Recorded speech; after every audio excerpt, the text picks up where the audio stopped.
This is the 3000. Going into this race, it was going to be really, really tough. I mean, you have Julia, Noah, and you have Kenzie Yannick, and Julia hung on for a really long time, but I knew that I really wanted to walk away with that 3K title. And that was a hard race. I remember that. There's nothing better than the Drake relays or the state meet crowd. I mean, everyone just gets up and they start cheering, and then it's so loud you can't hear your own thoughts, and so you just go just based off of motivation, and you know, you have everyone out there cheering for you, so you might as well give it everything you got.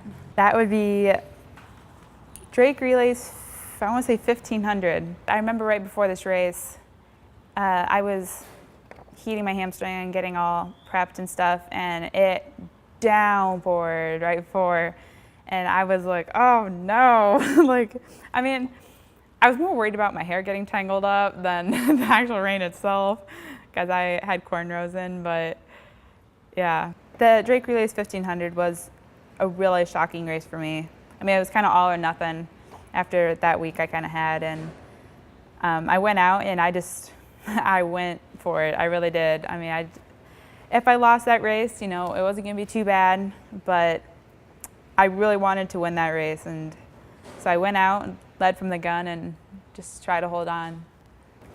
It actually means quite a bit, because Drake Relays is unique and in a way almost more important than state, based off the fact that there is a lot less people that get to go, and you have all the classes combined versus the separation that we have for state.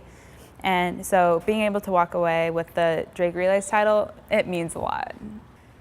The 3000 is a difficult race to run. I mean, you don't want to go out too fast, because that will hurt you in the end, but you don't want to wait until the very, very last moment. And it's hard to find that gear. And so when you run a 3000, I mean, you have to take it lap by lap, and I kind of knew that year what paces I needed to run and what time I needed to hit. And so I went out with the mindset that, you know, like, hey, I'm going to run these splits and I'm going to try to stay under this time. But by the time the bell starts ringing, I mean, you have the entire Drake Relays state track crowd like standing up, cheering for you, and everyone's going nuts, and you can't hear anything. So, I mean, once that bell rings, I just get excited, not only because it's my last lap, but because things are going to get loud.